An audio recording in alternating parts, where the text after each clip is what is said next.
Hello दोस्तों, फॉर्मूलेटर में आप लोग का स्वागत है। आज मैं आपके सामने आया हूं कुछ एक नए टॉपिक को लेके जो बीपीएससी असिस्टेंट इंजीनियर्स में अब पूछे जाने लगे हैं। ठीक है, जैसे कंप्यूटर्स के क्वेश्चंस जो बीपीएससी में जो असिस्टेंट इंजीनियर्स के लिए जो भी सिविल मैकेनिकल जो भी इस तरह से एग्जाम आप देते थे, पहले कंप्यूटर्स के क्वेश्चन नहीं पूछे जाते थे।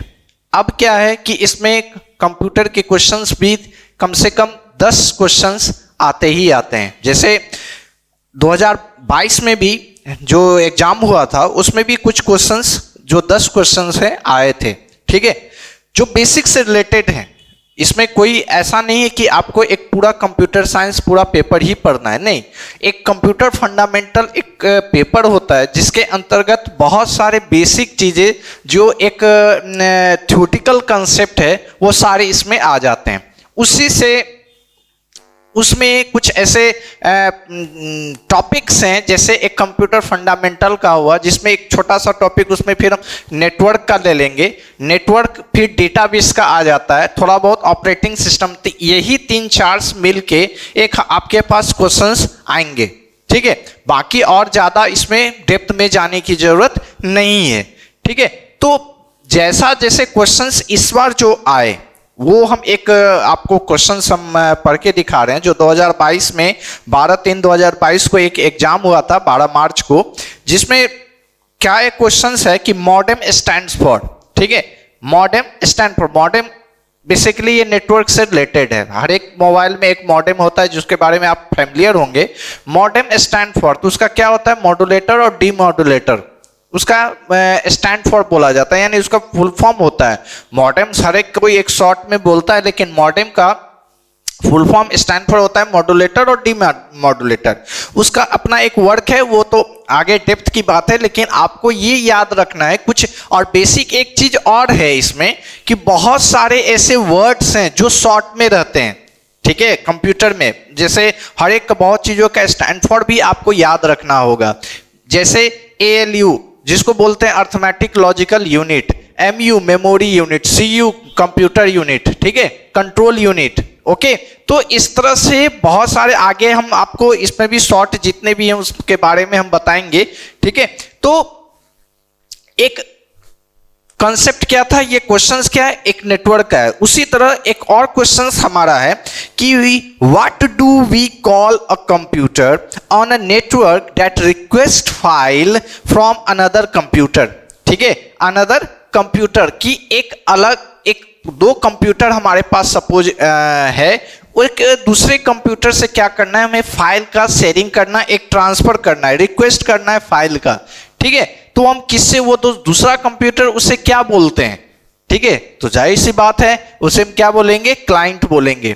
एक सर्वर होता है और दूसरा जितने भी बाकी सिस्टम उससे कनेक्ट होते हैं उसे हम क्लाइंट बोलते हैं। तो वो उससे वहां पे कनेक्शन है, तो वहां पे उस चीज को हम क्लाइंट वहां पे बोला जाता है। इसी तरह और क्वेश्चंस क्या है कि which is not an internet protocol. जितने भी इसमें क्वेश्चंस हैं अधिकतर नेटवर्क से रिलेटेड है। Which is not an internet protocol, जिसमें ऑप्शंस हैं HTTP, FTP, STP और IP। ठीक है, HTTP मतलब हाइपर, जैसे ये शॉर्ट फॉर्म है, यहाँ पे आप ये याद रखें, HTTP का मतलब होता है हाइपर टेक्स्ट ट्रांसफर प्रोटोकॉल। यहाँ पे प्रोटोकॉल आ गया, यानी ये है protocol. FTP file transfer protocol, यहाँ पे भी P आ गया, यानी प्रोटोकॉल ये भी है। STP और IP, तो IP इंटरनेट प्रोटोकॉल होता है। STP इसमें कोई एक प्रोटोकॉल नहीं है, ये एक अलग एक वर्ड होगा, ये नाम दिया गया है। STP ये नेटवर्क से रिलेटेड वर्ड नहीं है। ओके, इसलिए यहां पे आंसर C होगा। उसी तरह एक और क्वेश्चन हमारा है, the HTTP we type at the beginning of any site address stands for. अभी हमने बताया हर एक साइट में आप इस चीज को आप देखते होगे, जब कोई आप वेबसाइट ओपन करते हो उसका स्टार्टिंग में HTTP रहता है। ठीक है, जिसको हम बोलते हैं hyper text transfer protocol. Okay, तो यहाँ पे भी बहुत सारे ऑप्शन हैं, उसमें आप सही देख लेंगे कि इसमें कौन सा होगा। HTML transfer technology process, hyper space terms and tech protocol, hyper space techniques and tech progress and hyper text transfer protocol, यानी ऑप्शन डी इसमें सही होगा। एक और यहाँ पे एक फंडामेंटल से रिलेटेड यहाँ पे आ गया, which of the following operating system is produced by IBM, यानी आईबीएम कंपनी जो है इनमें से कौन सा ऑपरेटिंग सिस्टम प्रोड्यूस करती है, जिसमें ऑप्शन है OS/2, विंडोज, डॉस और यूनिक्स। यानी OS/2 जो है ये आईबीएम का है, विंडोज माइक्रोसॉफ्ट का है, डॉस भी माइक्रोसॉफ्ट का है, यूनिक्स कॉर्पोरेशन का है, ठीक है। इसलिए OS जो है OS/2 यानी ये आईबीएम का ऑपरेटिंग सिस्टम है। ओके, तो इस तरह से जितने भी आपको एक फंडामेंटल, एक थ्योरेटिकल कॉन्सेप्ट इसमें पूछा जाता है, जिससे पहले ऐसा सिस्टम नहीं था। बीपीएससी का एई एग्जाम के लिए कंप्यूटर्स क्वेश्चंस नहीं थे, ये जनरल स्टडीज के अंतर्गत आते हैं, जिसमें जनरल स्टडीज में आपको जनरल नॉलेज से भी रिगार्डिंग क्वेश्चंस आ सकते हैं, फिर जो भी और जीके के जीएस है इन सब से रिगार्डिंग उसमें क्वेश्चंस। अब उसी में आपको एक कंप्यूटर्स का भी पार्ट दे दिया गया है, जिसमें बेसिक 10 क्वेश्चन तो आपको रहेंगे ही, और 10 क्वेश्चन बहुत मायने रखता है। अगर आपको पता हो और वो 10 क्वेश्चन आप बना दें, यानी 10 क्वेश्चन आपका पूरा सही है, यानी आपका एक बहुत अच्छे नंबर 10 बढ़ जाएंगे, ठीक है। वैसे भी किसी भी कॉम्पिटिटिव एग्जाम में 10 नंबर बहुत मायने रखता है, तो इसलिए आपको ज्यादा इसमें डेप्थ में जाने की जरूरत नहीं है। बस आप एक फोकस करना है कि नहीं हमें ये पार्ट पढ़ लेना है, जिसमें आपको पढ़ना इसमें क्या क्या पड़ेगा, जो बेसिक्स है, जो हम आपको एक टॉपिक देंगे। जैसे एक यहाँ पे फंडामेंटल पार्ट पढ़ना है, जो कंप्यूटर्स का बेसिक होता है। थोड़ा बहुत यहाँ पे नेटवर्क के बारे में डिस्कस करेंगे, नेटवर्क के ऑब्जेक्टिव्स पे हम इसमें डिस्कस करेंगे, फंडामेंटल का भी ऑब्जेक्टिव्स पे हम डिस्कस करेंगे। इसमें हम थोड़ा ओएस पे चलेंगे और एक थोड़ा डेटाबेस से रिगार्डिंग क्वेश्चंस आते हैं, ठीक है। तो ये जो 3-4 हैं, ज्यादा इसमें हो सकता है डेप्थ में ना भी जाए बीपीएससी, क्योंकि वो तो ज्यादा फोकस जो उसका मेन है उस पे करेगा, लेकिन जो बेसिक्स हैं ये दोनों पार्ट, ये दोनों ओके, फंडामेंटल एंड नेटवर्क, इन पे वो ज्यादा फोकस करेगा, जिससे इन दोनों में क्वेश्चंस आने की ज्यादा संभावना है, जो कि 2022 में भी आपने जो क्वेश्चंस देखे वो इन दोनों से ही रिलेटेड है। ओके, तो आपको उतना ही उस पर ध्यान देना है, ज्यादा उस पर टाइम भी नहीं देना। आपका जो मेन है आप उस पर टाइम दीजिए।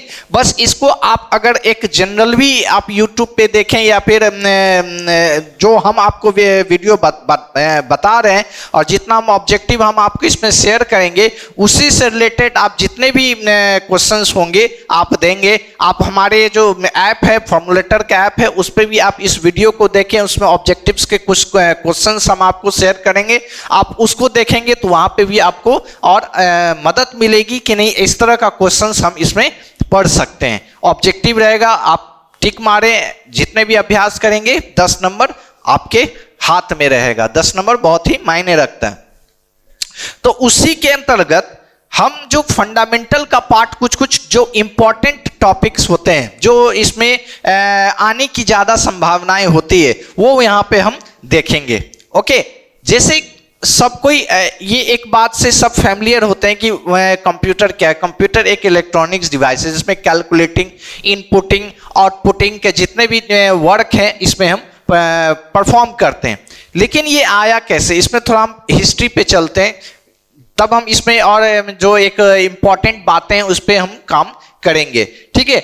जो इसके एक एज आप मान लीजिए, जो कंप्यूटर सिस्टम्स का जो आविष्कार हुआ, जो एक वर्ल्ड में कंप्यूटर का आना हुआ, वो एक 3 एजेस पे आके अभी चल रहा है। एक था dark age, middle age and modern age. Modern age तो अभी चल रहा है, 1940 से अभी तक ये पूरा कंप्लीट काम हो रहा है। ओके, उसी में एक सबसे पहला क्या था, डार्क एज, जो 4000 BC टू 1890 के AD तक वो चला।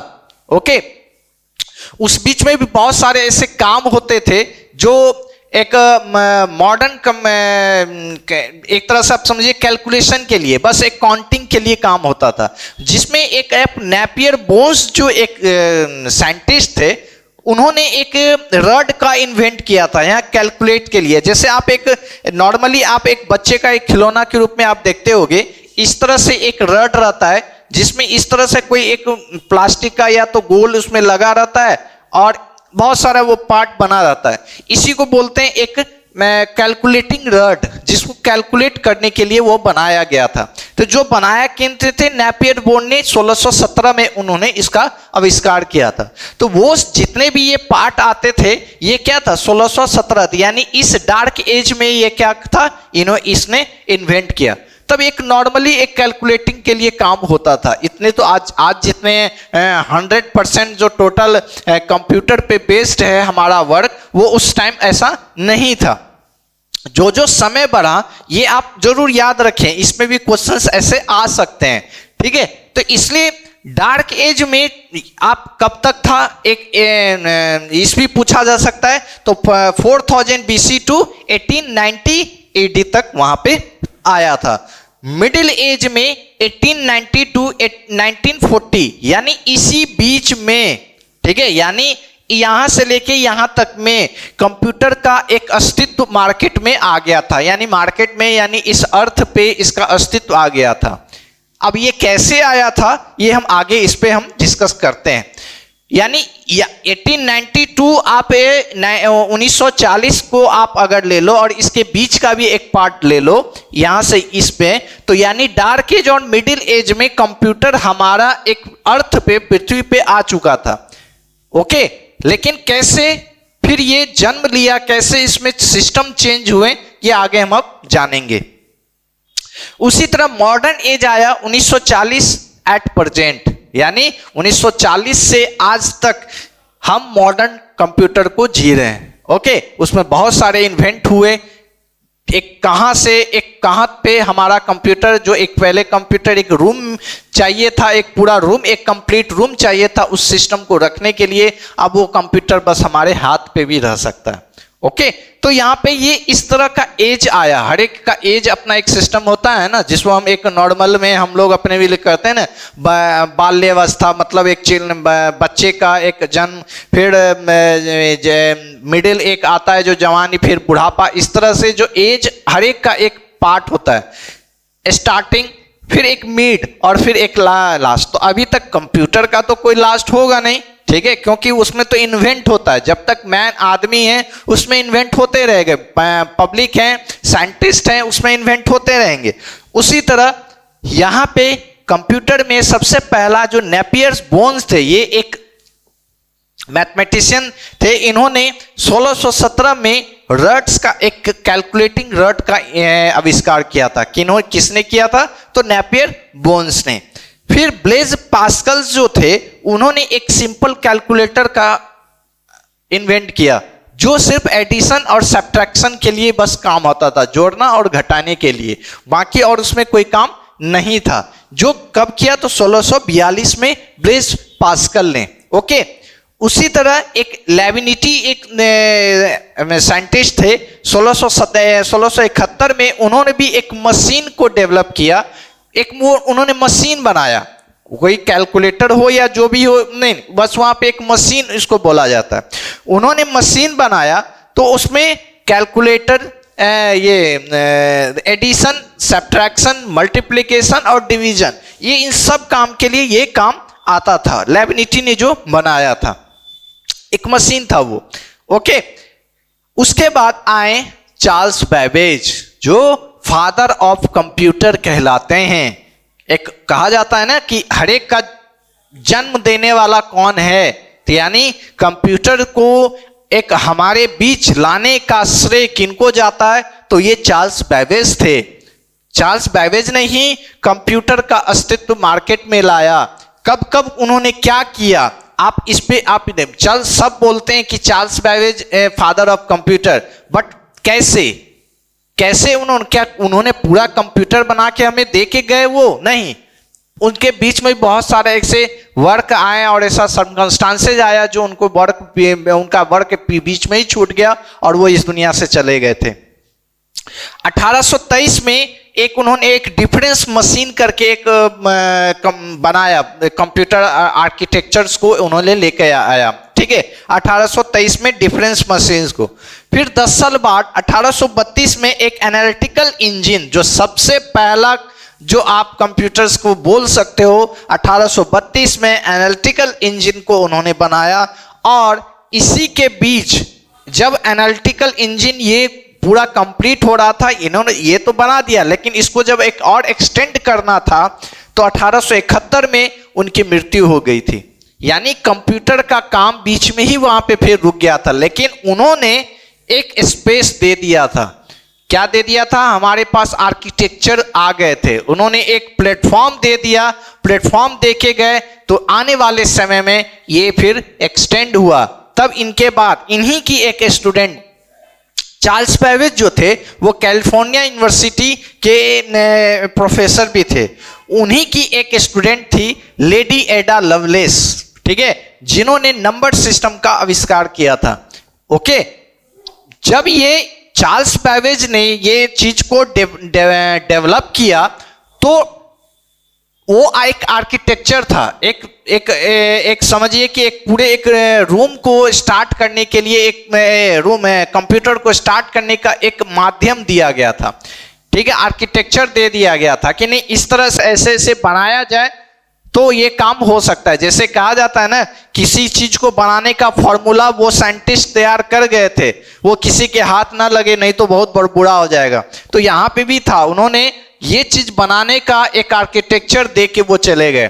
तो उसके बाद के जो जितने भी साइंटिस्ट थे 1871 के बाद, यानी 1940 के बाद जो मॉडर्न युग आए, ठीक है, तो बहुत सारे साइंटिस्ट जो थे, जिसमें लेडी एडा लवलेस, ओके, लेडी एडा लवलेस थे, फिर और भी जितने भी एक उनसे रिलेटेड नंबर सिस्टम को उन्होंने आविष्कार किया। अब नंबर सिस्टम का क्या काम था यहाँ पे, आपको ये नोन बातें हैं, सब कोई जानते होंगे। अगर इंजीनियरिंग का तैयारी करते हैं तो उन्हें कंप्यूटर्स का नॉलेज तो होगा ही। उन्होंने ये भी सुना ही होगा आप लोगों ने कि कंप्यूटर ऑलवेज नोन 0 and 1, ठीक है, वो कोई भी एक अल्फाबेट कैरेक्टर को नहीं जानता, वो सिर्फ 0 and 1 को जानता है। यानी 0 and 1 को लाने वाला और कंप्यूटर को 0-1 समझाने के लिए वो प्लेटफॉर्म देने वाली कौन थी? तो लेडी एडा लवलेस थे। लेडी एडा लवलेस ने ही एक वो सिस्टम को बनाया था जिसे आप आजकल हम लोग पढ़ते हैं, ठीक है, जो एक आप यहां पे इसको हम आपको पढ़ के बता रहे हैं कि she was the co-worker and student of the Charles Babbage. Okay, she was the co-worker, एक उनके पार्ट एक असिस्टेंट भी थी चार्ल्स बेबेज की और स्टूडेंट भी थी, जिन्होंने give a new number system to the world. उन्होंने क्या दिया? एक न्यू नंबर सिस्टम, वर्ल्ड को, विश्व को क्या दिया? तो एक नंबर सिस्टम को दिया, जिसमें आप नंबर सिस्टम आप जानते होंगे कि बाइनरी, ऑक्टल, हेक्सा, ठीक है, ये इन सब का कन्वर्जन बाइनरी से ऑक्टल में, ऑक्टल से बाइनरी में, हेक्सा से ऑक्टल में, ऑक्टल से हेक्सा में, इन सब का कन्वर्जन होता है नंबर सिस्टम में। ओके, तो नंबर सिस्टम को लाने वाली लेडी एडा, इनका पूरा नाम था lady Augusta Ada Lovelace. Okay, she was also explain how this number system work on Charles Babbage machine.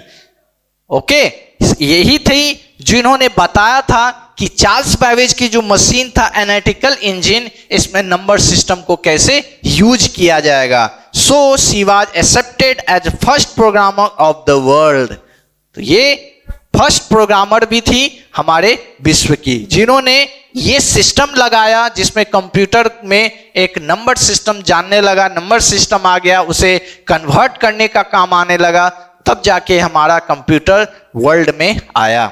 Okay, इसी तरह बाकी जितने भी पार्ट्स थे कि कंप्यूटर्स में कि नहीं यहाँ पे ये पढ़ना, वहां पे ये करना, ऐसा नहीं था। तो जब ये काम आने लगा कि नहीं, चार्ल्स बेबेज ने 1832 में एनालिटिकल इंजन दे दिया, अब उनकी student lady Augusta Ada Lovelace ने नंबर सिस्टम दिया, तो कंप्यूटर एक पूरा बन गया। नहीं, वहां पे भी बहुत सारे ऐसे सिस्टम्स और भी मुश्किलें आए। तब जाके पहले जो एक जनरेशन कहा जाता है ना, कंप्यूटर के टोटल 5 जनरेशन अभी चल रहे हैं, लेकिन पहला जनरेशन जिसमें क्या था, सेकेंड जनरेशन में क्या हुआ, थर्ड में और फोर्थ और फिफ्थ में ऐसा क्या हुआ।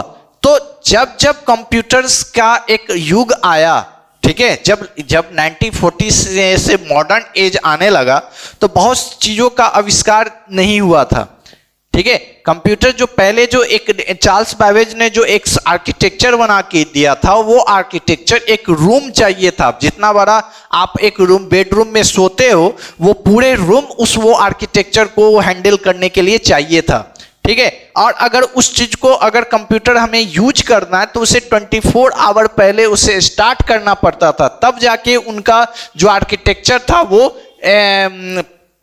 स्टार्ट होता था और हम उसके यूज कर पाते थे, ठीक है। फिर कैसे आ गया हमारे हाथ में लैपटॉप, डेस्कटॉप, एक डेस्क के बस चाहिए, आजकल तो हाथ में भी लैपटॉप बोलते हैं, लैप पे रखने के कारण उसे लैपटॉप।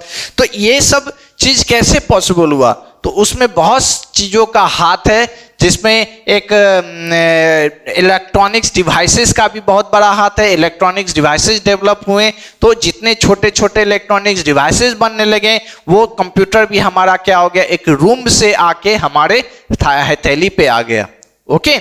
तो इसमें बहुत सारे जनरेशंस के पार्ट आते हैं, जिसमें जो फर्स्ट जनरेशन था वो 1946 से 1959 तक था, ठीक है। आप यहाँ पे अगर इस चीज को देखो कि कैसे ये हमारा युग चेंज हुआ और कैसे कंप्यूटर्स का जमाना आया कि नहीं। फर्स्ट जनरेशन में क्या कहां से कहां तक था, 1946 से 1959 तक, ओके। इसमें क्या था कि this is the earliest generation of computer known as the first generation of computer. The first generation period considered this, जो हमने लिखा, during the first generation computer were developed using vacuum tubes, ठीक है। हमने अभी जो बोला एक रूम उसमें चाहिए रहता था, क्योंकि उस पूरे आर्किटेक्चर को स्टार्ट करने के लिए एक वैक्यूम ट्यूब का यूज होता था। इसलिए अगर आप ये चीज याद रखें, क्योंकि ये ऑब्जेक्टिव क्वेश्चंस भी हैं और ये इंपॉर्टेंट है कि 1946 से 1959 के बीच में जो एक कंप्यूटर्स का जमाना स्टार्ट हुआ, जनरेशन स्टार्ट हुआ, तो पहला जनरेशन जो पहला था वो हमारा जब मॉडर्न 1940 से हमारा क्या हुआ, मॉडर्न एज स्टार्ट हुआ और 1946 से 1959 तक हमारा फर्स्ट जनरेशन था, ओके। तो उस केस में हमारा जो आर्किटेक्चर था, जिन्होंने कौन, चार्ल्स बैबेज ने हमें बना के दिया था, वो एक वैक्यूम ट्यूब से स्टार्ट होता था। इसलिए उस सिस्टम को, उस आर्किटेक्चर को चलाने के लिए 24 आवर बिफोर उसे स्टार्ट करना पड़ता था, okay. Vacuum tube as the core technology. First generation computer used as the machine language, the lowest level program language, so that it could be easily processed and understood by computers, okay। ये एक लो based programme भी था, जो एक पूरे room को, एक architecture को चलाने के लिए एक पूरा रूम एक चाहिए था, ओके। सेकेंड जो एक नाम से भी आया कि उस नाम में क्या आया था, तो एनियक नाम का एक कंप्यूटर आया था, एनियक, ओके। जो ENIAC short form electronics numeric integrated and calculator, इस पर भी आप यहाँ पे इसका भी एक फुल फॉर्म होता है, ओके। आप यहाँ पे हम इसे लिख रहे हैं, आप इस चीज को भी लिख लेंगे, ओके। इसे हम यहाँ से एक हटाते हैं, जिसमें और भी कुछ अगर लिखना हो हमें, इसमें हम आप बता पाए।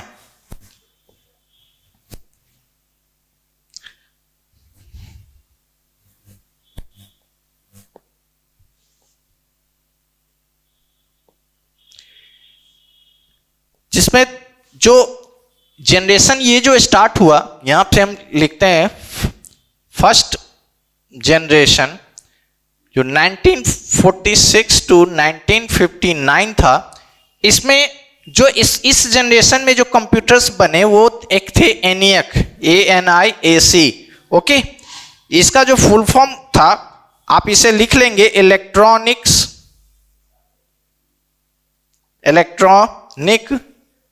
Numeric integrated integrated and calculator,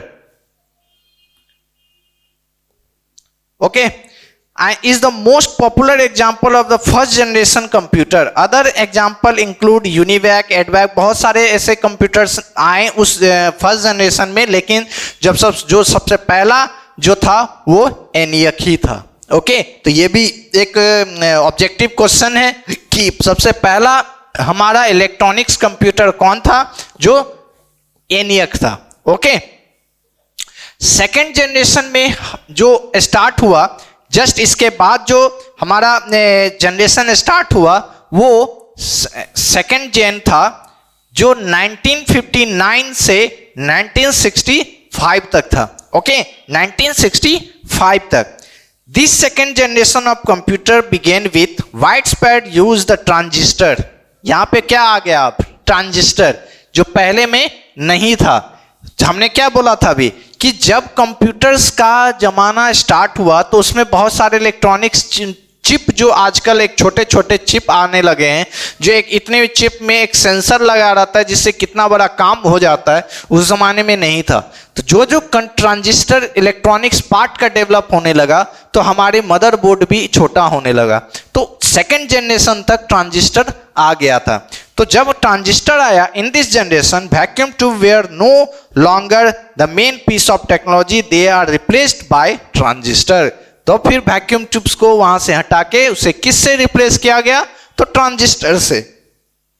The second generation period is considered from 1959 to 1965. Magnetic core as primary memory device and magnetic tape and secondary memory device were also used for memory requirement in computer. तो इस जमाने में second generation में क्या क्या आया, यहां पे आप देखें क्या आया, ट्रांजिस्टर, ट्रांजिस्टर आया, मेमोरी हैंडल करने का पार्ट आज, क्योंकि जब ट्रांजिस्टर आ गया तो मेमोरी स्पेस भी यहां प्रोवाइड होने लगा, चाहे मेमोरी प्राइमरी हो या सेकेंडरी हो। ओके, अब मेमोरी से यहां रिलेटेड क्या, एक चीज और आप यहां पे जाने, इसके लिए मेमोरी, जो हम लोग जनरली इस चीज को कहते हैं मेमोरी, हम अपने भी कहते हैं तुम्हारा अपना किसी बंदे को बोलते हैं तुम्हारा मेमोरी कितना स्ट्रांग है, यानी उसमें याददाश्त रखने की क्षमता बहुत ज्यादा है, बहुत याद, उसमें स्टोरिंग पावर ज्यादा है। तो यहां भी कंप्यूटर में भी क्या था कि जब वर्क बढ़ा, सेकेंड जनरेशन आया, ट्रांजिस्टर आ गया, तो यहां मेमोरी का कंसेप्ट आने लगा। मेमोरी यानी डेटा का स्टोर होने का कंसेप्ट आ गया। सेकेंड जनरेशन से हमारा डेटा का स्टोरिंग का पार्ट आने लगा, स्टोरिंग आने लगा, तो यहां पे क्या हो गया, मेमोरी का पार्ट आ गया। तो मेमोरी जब स्टोरेज कैपेसिटी की बात आती है तो यहां पे बहुत सारे चीज का जानना भी जरूरी है। यह भी एक ऑब्जेक्टिव क्वेश्चंस के रूप में आप इसे याद रख सकते हैं। क्वेश्चन आ सकता है कि 1024 बाइट बराबर क्या होगा, तो यहां पे आप बोल सकते हैं ऑप्शन रहेगा 1 KB हो या 1 MB हो या कुछ भी हो। ठीक है, तो इन सब चीजों, ये इंपॉर्टेंट हैं, ये इंपॉर्टेंट पार्ट होते हैं, इसलिए आपको ये याद रखना है। एक बीट बराबर क्या, 4 निबल्स। निबल्स एक स्टेप होते थे जो वर्ड को कोई भी स्टोरेज पार्ट को रखने के लिए यूज होता था। अब वो निबल्स के जमाने अब नहीं है। 8 बीट बराबर 1 बाइट, 1 बाइट बराबर 1 बाइट क्या, तो एक कैरेक्टर। ठीक है, okay. 16 bit equal to 2 byte, why 2 byte, क्योंकि 8 बीट बराबर 1 बाइट होता है तो 16 बीट यानी ये दुगना हो गया, तो यहां क्या होगा, ये भी 2 बाइट दुगना हो जाएगा ना। 32 बीट बराबर 4 बाइट, यहां पे 16 था, 2 था, तो 32 4 बाइट हो गया। ठीक है, 1024 बाइट बराबर 1 KB, 1024 KB बराबर 1 MB, 1024 MB बराबर 1 GB, 1024 GB बराबर 1 TB एंड 1024 TB बराबर 1 क्या था यहां पे, पेटाबाइट, जिसको PB भी बोलते हैं, जो कि अभी मार्केट में आया नहीं है PB। ठीक है, लेकिन अनुमान है कि TB, ये जो 1 टेराबाइट जो आया है, अब वो उससे अब क्या आएगा, तो PB आएगा, जिसको बोलते हैं पेटाबाइट। ओके, तो ये हमारा एक स्टोरेज था। तो स्टोरेज आया कब, जब ट्रांजिस्टर आ गया। ट्रांजिस्टर आ गया तो चिप छोटे हो गए, उसमें स्टोरिंग पावर का कंसेप्ट आने लगा, इलेक्ट्रॉनिक्स डिवाइसेस भी बनने लगे। ओके, इसके बाद हमारा क्या था, थर्ड जनरेशन, जिसमें एक तो सेकंड जनरेशन में एक और चीज क्या हुए थे वहां पे अभी हम देखते हैं कि during this second generation computer based assembly language instead of binary machine language beside the early version of high level language such as the COBOL, Fortran were also introduced in this generation। ठीक है, COBOL, आपको ये questions आ सकते हैं कि COBOL और Fortran जो languages पे थे वो किस जनरेशन के लैंग्वेज हैं, तो आप इसे सेकेंड जनरेशन याद रख सकते हैं। और इसमें इस जनरेशन में क्या क्या आया, COBOL and Fortran, FORTRAN, formula translation इसको बोलते हैं। ठीक है, यहां पे ये दो चीज और आ गए। फिर बहुत सारे इस पीरियड में सेकेंड जनरेशन में बहुत सारे हमारे कंप्यूटर नए नए बने जब ट्रांजिस्टर आ गया। तो इसके बाद हमारा क्या था, थर्ड जनरेशन था। ओके, थर्ड जनरेशन जो कि 1965 से 1971 तक था। इसमें क्या आया, इसमें सबसे मेन इंपॉर्टेंट जो वैक्यूम ट्यूब को कम किया ट्रांजिस्टर ने, और ट्रांजिस्टर्स को फिर एक और छोटे पार्ट में ले आया। जो मान लीजिए अगर इतना बड़ा एक आर्किटेक्चर है तो ट्रांजिस्टर से अगर इतना हुआ तो आईसी से पूरे और कम हो गया। ओके, थर्ड जनरेशन में हमारा क्या आया, आईसी आया। आईसी जिसको इंटीग्रेटेड सर्किट बोलते हैं। जो भी इलेक्ट्रॉनिक्स के बंदे होंगे आईसी के बारे में आप जानते होंगे, क्या इसका काम है, कितना बड़ा वर्क ये करता है एक इलेक्ट्रॉनिक्स चिप में। IC integrated circuit. The third generation of computer was characterized by use of integrated circuit in computer rather than the transistor। The third generation period, this जो बताएं, in this generation integrated circuit were used, the main piece of technology। integrated circuit was very important, small size and help क्या करता था, computer को small करने में ये बहुत बड़ा यूज किया, क्योंकि आईसी जो है वो खुद एक छोटा डिवाइस होता था, छोटा, बहुत सारे स्मॉल साइज में आते थे आईसी, इसलिए कंप्यूटर और स्मॉल होता चला गया।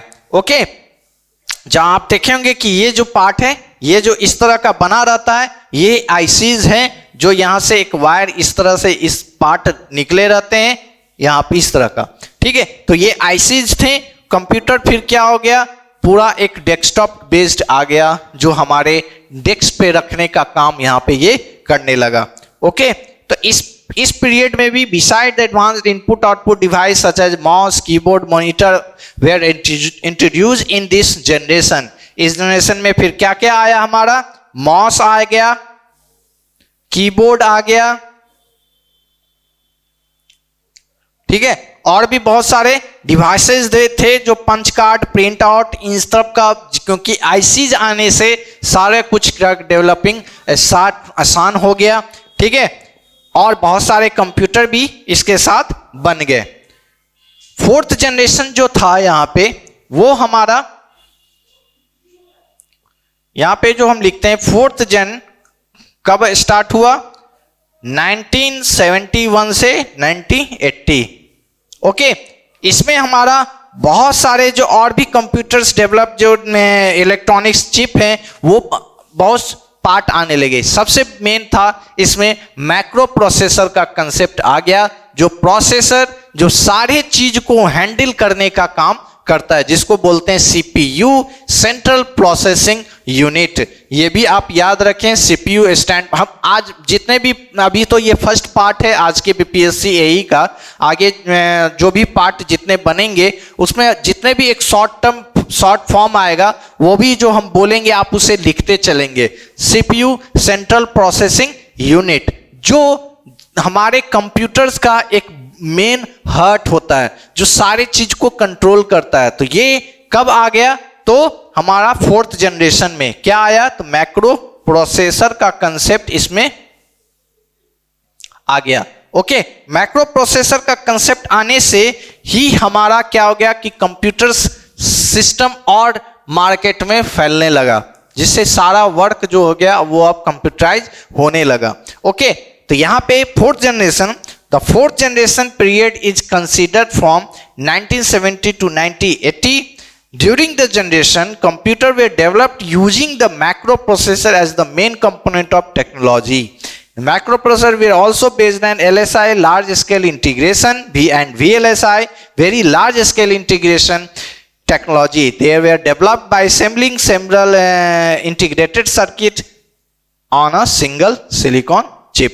ठीक है, ये जो आप यहां देखेंगे ये पार्ट जो होता है ये मैक्रो प्रोसेसर होते हैं, जो अगर आप लोगों ने बहुत सारे बंदे ने ये देखा भी होगा मैक्रो प्रोसेसर को, जो एक डेस्कटॉप बेस्ड में अगर है तो वो एक फैन के नीचे में लगा रहता है। लैपटॉप में तो आजकल बहुत सारे में इनबिल्ड आ जाता है, इसलिए वो आप उसे देख भी नहीं सकते सही से, लेकिन डेस्कटॉप बेस्ड में आप मैक्रो प्रोसेसर को देख सकते हैं, जिसमें बहुत सारे आईसीज का यूज होता है और वहां पे वर्क का कमांड करना हमारा मैक्रो प्रोसेसर का ही वर्क होता है।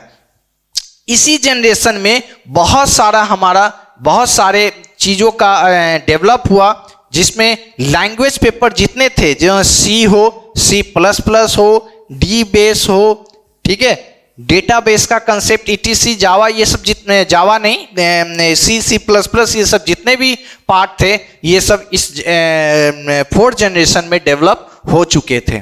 ओके, अब जो अभी हमारा जो फिफ्थ जनरेशन 1980 से अभी तक चल रहा है, जिसमें एक अनुमान है कि हमारा जो कंप्यूटर फील्ड होगा वो ब्रेन के माध्यम से चलेगा। ये अभी इस पे काम चल रहा है, लेकिन ये अभी तक प्रोसेस में ही है। जो अब AI, जिसको हम बोलते हैं आर्टिफिशियल इंटेलिजेंस का कंसेप्ट अब आ गया है। बहुत सारे चीज अब AI के बेस पे ही है, जिसको हम डेटा साइंस भी बोलते हैं। आर्टिफिशियल इंटेलिजेंस से काम सारा हो रहा है, जिसको हम रोबोटिक्स जमाना भी कहा जाएगा आगे।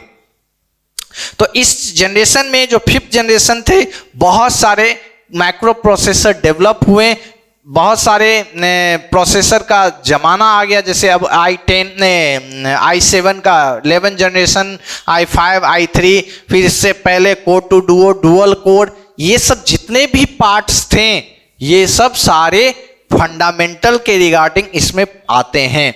और फिफ्थ जनरेशन में जो टिल अभी तक हम इस पे चल रहे हैं, ये फिफ्थ जनरेशन ही है हमारे कंप्यूटर का। तो आपने देखा कि कैसे कंप्यूटर्स कहां से स्टार्ट हुआ। डार्क एज था, मिडिल एज आया, फिर मॉडर्न एज आया। मॉडर्न एज जो आया उसके बाद जो कंप्यूटर का जनरेशन स्टार्ट हुआ, यानी कंप्यूटर बन के तैयार है। चार्ल्स बैबेज ने तो हमें एक प्लेटफॉर्म दे दिया था, लेकिन उसको एक कंप्लीट किया उनकी स्टूडेंट ने, फिर आगे जाके और भी साइंटिस्ट बने, उन्होंने बहुत सारे चीजों का आविष्कार आया। कंप्यूटर फिर छोटा होते होते आज हमारे पास एक लैपटॉप के रूप में, एक पैमटॉप के रूप में बहुत सारे छोटे गैजेट्स अब आने लगे हैं, क्योंकि आईसीज आ गए, ट्रांजिस्टर आ गए, मैक्रो प्रोसेसर आ गए, और भी बहुत सारे इलेक्ट्रॉनिक्स चिप आने लगे, जो एक छोटे से पार्ट में ही रह के आ जाते हैं, ठीक है, और हमें वो वर्क प्रोवाइड कर देते हैं। तो ये हमारा क्या था, एक कंप्यूटर्स का एक हिस्ट्री था, जिसमें बहुत सारे चीजों का पार्ट आ गया। तो अब यहाँ पे जो आप एक पार्ट देखते हैं, जैसे एक कुछ क्वेश्चंस है जो हैं वो उस पे हम डील आज अभी करते हैं कि यहाँ तो एक आपसे ये भी क्वेश्चन पूछा जा सकता है, who is the father of computer. तो आप जानते हैं कि अगर ऑप्शन रहे कि नहीं, A James Gosling, B Charles Babbage, D Dennis Ritchie, D Bjarne Stroustrup, इसमें चारों जो हैं ये एक जाना पहचाना नाम है, और ये इन सब के बारे में आप अगर जान लो तो बढ़िया है। जेम्स गॉसलिंग जो थे ये जावा के डेवलपर थे। पैट्रिक नॉर्टन और जेम्स गॉसलिंग मिलके जावा को डेवलप किया था। Charles Babbage is the father of computer is no, अभी आपको बताया, ठीक है, चार्ल्स बैबेज कौन थे। Dennis Ritchie is the developer of C, जो फोर्थ जनरेशन में सी जो आया इसके डेवलपर थे Dennis Ritchie. Okay, and the last one D. Bejarne-Stostas and is the developer of C++. ये क्या थे, कौन थे? तो C++ के ये डेवलपर थे जो 4th जनरेशन में ही आ गया था। यानी सबके बारे में हमने आपको बताया। तो लेकिन इसके अनुसार, इस क्वेश्चन के अनुसार who is the father of computer, तो ऑप्शन बी सही होगा, चार्ल्स बैबेज। ओके, फिर क्वेश्चन है, अगर इसका एक्सप्लेनेशन आप देखिए कि Charles Babbage is known as the father of computer. Charles Babbage design and build the first mechanical computer and difference engine. अभी जो हमने अभी बताया था कि पहला जो डिफरेंस इंजन 1823 में था उन्होंने ही बनाया था। फिर 1832 में एनालिटिकल इंजन को जब उन्होंने बनाना स्टार्ट किया और एक लगभग बन गया था, आर्किटेक्चर उन्होंने दे दिया था, तो 1871 में वो डाई, मतलब वो मर जाते हैं, डेथ उनका हो जाता है।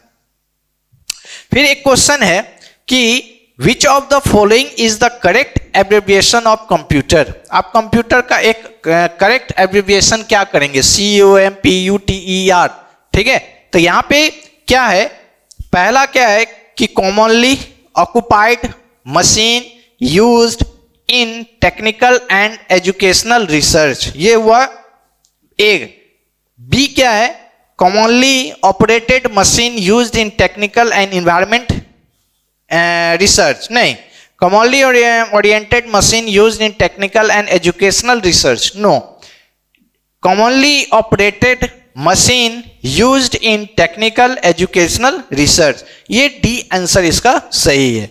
ओके, ये इतने बड़े क्वेश्चंस आएंगे भी नहीं, ये थोड़ा ज्यादा हो गया, बड़ा क्वेश्चन है, ये नहीं आ सकता। ओके, तो नेक्स्ट क्वेश्चन जो हमारा है कि what is the full form of CPU?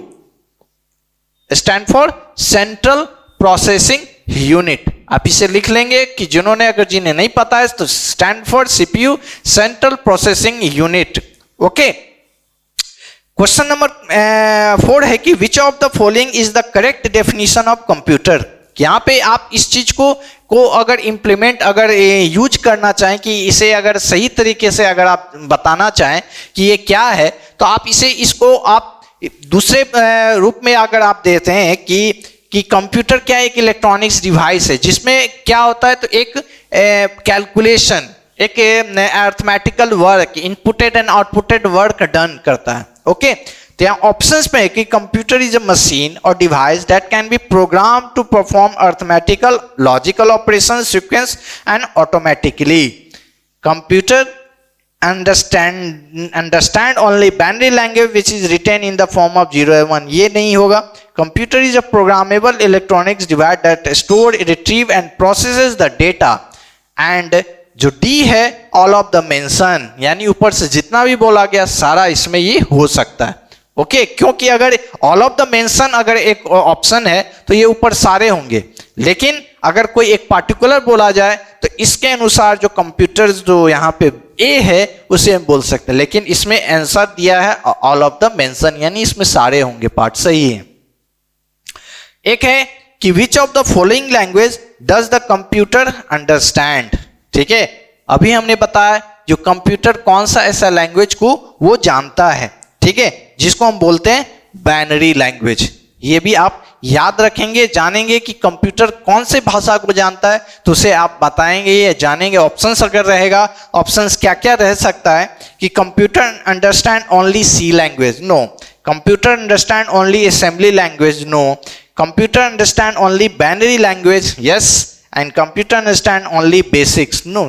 यानी जो पहला यानी सी, जो थर्ड ऑप्शन है बाइनरी लैंग्वेज, वो यहाँ पे सही होगा।